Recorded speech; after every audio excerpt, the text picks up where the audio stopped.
Well, we are joined now by famed value investor Jean-Marie Eveillard. He recently retired from managing the First Eagle Global Fund, which he ran from January 1979 through March of this year. He is now a senior advisor to the First Eagle Global Fund. Always glad to see you, Jean-Marie. Thanks so much for coming in. It's a pleasure. Now, the last time you were on with us, you said you thought recovery was in sight. Do you still think so? And we have to ask you the magic question of timing. When? Well, I still think so, definitely, because there is enough stimulus that has been put in place, both from a monetary and a fiscal standpoint. Indeed, Jim Grant believes that it's about 10 times, the stimulus is about 10 times as big as the stimulus put in place in the average recession in the post-World War II period. So at some point within the next 6 to 12 months, there will be some kind of recovery. So you don't think, or you do think, that the S&P 500 represents good value at this point? I mean, it's about 15 times the earnings, but do we believe that growth is really going to come in time to help earnings? Well, I'm not sure growth will come in time, because the key question within a few months will be, will the recovery be a typical post-World War II recovery? In other words, it will go on for 3 to 5 years, or will it peter out or run into obstacles fairly quickly, which I think is a possibility. So what is an investor to do then in this? I mean, one of your biggest positions right now is in tips, is that right? No, not really. It's more, it's not one of our major positions, but we have between 10 and 12%, I believe, in gold and gold mining securities. For insurance? But we have some tips. I'm sorry? For insurance, the gold for insurance? Yes, insurance. Okay, and do you see yourself expanding that position or not? No, I think 10 to 12%, I mean, it will be up to my successor, since now I'm in an advisory position. But I think 10 to 12% is fine. I mean, it's insurance to protect against the fact that current policies by the American government and the Fed are potentially or wildly inflationary.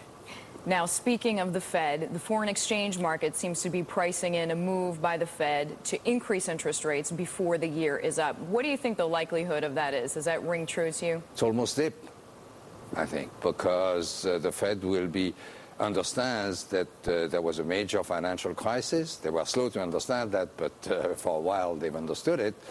And so they will be extremely reluctant to push up short-term interest rates. So you do see the fact that maybe the bond vigilantes are sort of getting into the Fed's head, so to speak? Well, I suspect they are, not just the bond vigilantes, but or rather a combination of domestic and foreign bond vigilantes, because as you know, China, Japan have major investments in treasury notes and bills and bonds.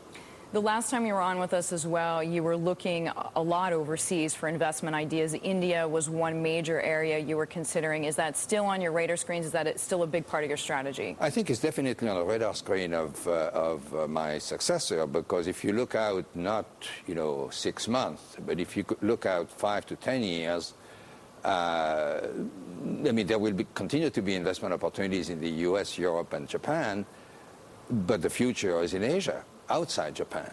And so taking a 5 to 10 year view, one wants to spend a lot of time and be quite interested in China, India, Singapore, or whatever.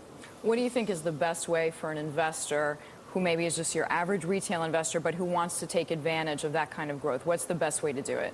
I think either he has the ability, which some do, few, but some do, to do his own investigation of Asian businesses and decide which equities he wants to own, or he should go with either a global fund that has major interests there or with a specialized fund.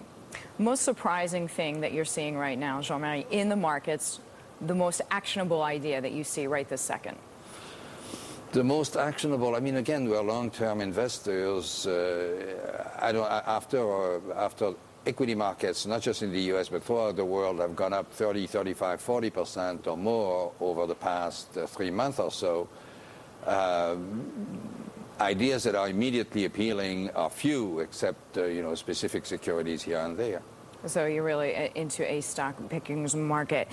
Talk to us a little bit about, I heard you say, you think the Fed is going to raise rates before year end. Can you? No, they're not. They are not. Okay, so they stay pat until when? They stay pat until the politicians give them the green light to raise rates, which will take quite a while. Okay, quite because a while. as long as unemployment is very high, politicians will be very reluctant unless they're sort of forced to, unless there are changes in the U.S. dollar or Treasury bond yields that makes them change their mind. They'll be very reluctant to push up short-term rates. And do you see the dollar, when you mention the dollar, for example, do you see any key levels that would signal that kind of action? No, I think it will be a matter of psychology. I mean, every currency is suspect today. I mean, the international monetary system, which has been in place since '71, is fraying at the edges. At some point, the distrust of currencies will apply to practically all currencies. Dollar included. Yes. All right. Jean-Marie, thank you very much. Always good to see you. Jean-Marie Eveillard, First Eagle Funds.